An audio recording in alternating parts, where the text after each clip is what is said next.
Hello everyone. आज चर्चा करते हैं दो प्रश्नों के बारे में। ये दोनों ही प्रश्न पेपरों की दृष्टि से अत्यंत महत्वपूर्ण हैं और पेपर में आते भी हैं। अब इसमें तो आप चित्र में सामने देख रहे होंगे, दो प्रश्न हैं, वो भी अंतर वाले हैं। जैसे आर्थिक समृद्धि और आर्थिक विकास, इन दोनों में अंतर बताइए प्रश्न बनता है। और दूसरा प्रश्न बनता है व्यष्टि अर्थशास्त्र और समष्टि अर्थशास्त्र में अंतर बताइए। दोनों ही प्रश्न परीक्षा की दृष्टि से बहुत महत्वपूर्ण है, तो एक बार अच्छी तरह इनको पढ़ लीजिएगा। 4-4 पॉइंट है, याद कर लीजिएगा। लॉन्ग क्वेश्चन में नहीं आता है, 3-3 नंबर के क्वेश्चनों में आता है, तो एक बार इसको पढ़ लीजिएगा। अब जैसे पहले चर्चा करते हैं आर्थिक समृद्धि और आर्थिक विकास के बारे में, ठीक है। तो हेडिंगों को जो इसमें लिखे गए हैं पॉइंट, उनको ध्यान से पढ़िए तो आप याद हो जाएगा। अगर आप आर्थिक समृद्धि का पार्ट याद कर लेते हैं 4 पॉइंट, तो आर्थिक विकास वाले आपको स्वयं ही याद हो जाएंगे, ठीक है। जैसे आर्थिक समृद्धि में पहला पॉइंट क्या है कि निश्चित समयावधि में वास्तविक आय में वृद्धि होती है। यानी कि एक टाइम पीरियड होगा, 1 साल का, 6 महीने का, कुछ भी हो सकता है। उसमें क्या होगा, जो वास्तविक आय होगी उसमें क्या होगी, वृद्धि होगी। आय मतलब इनकम, जो वो कमाएगा, कोई भी व्यक्ति हो चाहे देश हो, जो वो कमाएगा उसमें जो वृद्धि होगी वो क्या कहलाएगी, आर्थिक समृद्धि कहलाएगी, ठीक है। अब आर्थिक विकास में क्या होता है, उसमें व्यक्ति की आय तो बढ़ती ही बढ़ती है, उसके साथ साथ जो सामाजिक और सांस्कृतिक गुणों में भी वृद्धि होती है, तो उसे हम क्या कहेंगे, आर्थिक विकास कहेंगे। अब सेकेंड पॉइंट क्या है, मापने के लिए, आर्थिक समृद्धि को मापने के लिए क्या है, आय, जो आय उसका मुख्य चर है। मतलब क्या, यदि व्यक्ति की आय बढ़ रही है तो इसका मतलब आर्थिक समृद्धि हो रही है। अब आर्थिक विकास में आय के साथ साथ क्या है, अन्य चरों को भी महत्व दिया जाता है। अन्य चर कौन कौन से हैं, जैसे सामाजिक हो गया, सांस्कृतिक गुण हो गए, वो सब इसके अंतर्गत आते हैं। तीसरा पॉइंट कह रहा है केवल परिमाणात्मक होती है, कौन, आर्थिक समृद्धि।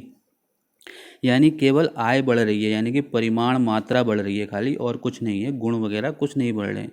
अब यहाँ विकास में क्या होता है, परिमाण के साथ साथ उसके गुणों में भी वृद्धि होती है, ठीक है। तो ये हो गया आर्थिक विकास। अब आर्थिक समृद्धि सीमित विचारधारा है। सीमित विचारधारा क्यों है, कोई अगर पूछता है क्यों है, तो क्यों केवल आय से ही संबंधित है, इसलिए सीमित विचारधारा है। अब आर्थिक विकास व्यापक विचारधारा क्यों है, क्योंकि उसमें आय के साथ साथ जो सामाजिक गुण हैं, जो सांस्कृतिक गुण हैं, उन सब की भी क्या होती है, वृद्धि होती है, ठीक है। तो एक बार इनके पॉइंट पढ़िए, एक तरफ के 4 पॉइंट पढ़िए, दूसरे तरफ के आपको अपने आप याद हो जाएंगे, ठीक है। एक बार अच्छी तरह से इसको याद करिएगा। अब इसी प्रकार से व्यष्टि अर्थशास्त्र और समष्टि अर्थशास्त्र, ये तो बहुत सरल है। अगर एक तरफ के 6 पॉइंट आपने पढ़ लिए तो दूसरे तरफ के अपना याद हो जाएंगे। पहला पॉइंट कह रहा है इसके जन्मदाता कौन है, रेगनर फ्रिस, ठीक है। समष्टि के कौन है, जॉन किंच।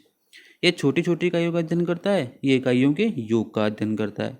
ये तोड़ने की क्रिया है या जोड़ने की क्रिया है। इसका मुख्य विषय क्या है, कीमत सिद्धांत का विश्लेषण।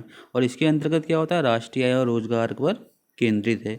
इसका आधार अन्य बातें समान रहने पर, और इसका आधार क्या है, सामान्य विश्लेषण। अब व्यष्टि अर्थशास्त्र के अंतर्गत क्या क्या आते हैं, उसके अंतर्गत व्यक्ति, परिवार, फर्म, उद्योग आदि आते हैं। इसमें राष्ट्रीय आय, कुल विनियोग आदि आते हैं, ठीक। एक बार इसको पढ़ लीजिएगा। और मुख्य रूप से व्यष्टि का मतलब क्या हुआ, छोटा, यानी टुकड़ा। यानी व्यष्टि अर्थशास्त्र वो होता है जिसके अंतर्गत जो है अर्थशास्त्र को क्या करते हैं, छोटे छोटे टुकड़ों के अंतर्गत उसका अध्ययन होता है, इकाइयों के अंतर्गत, ठीक है। इसलिए कहा गया है कि इसमें अध्ययन छोटी इकाइयों में होता है, और यह योग को तोड़ने की क्रिया, यानी कि कोई अगर बड़ा हिस्सा है उसको हम छोटे छोटे टुकड़ों में अध्ययन करके पढ़ सकते हैं। अब समष्टि का मतलब क्या होता है, संपूर्ण। यानी समष्टि में क्या होता है, बहुत बड़े भाग का अध्ययन किया जाता है, संपूर्ण भाग का अध्ययन किया जाता है। जैसे राष्ट्रीय आय और रोजगार, अगर राष्ट्रीय आय का अध्ययन कर रहे हैं तो वो क्या होगा, समष्टि अर्थशास्त्र हो गया। अब उस राष्ट्रीय आय में यदि हम व्यक्ति की आय का अध्ययन करते हैं अलग अलग, तो व्यक्ति की आय का कर रहे हैं तो क्या होगा, वो व्यष्टि अर्थशास्त्र के अंतर्गत आएगा, ठीक है। तो व्यष्टि का मतलब छोटा, समष्टि का मतलब बड़ा।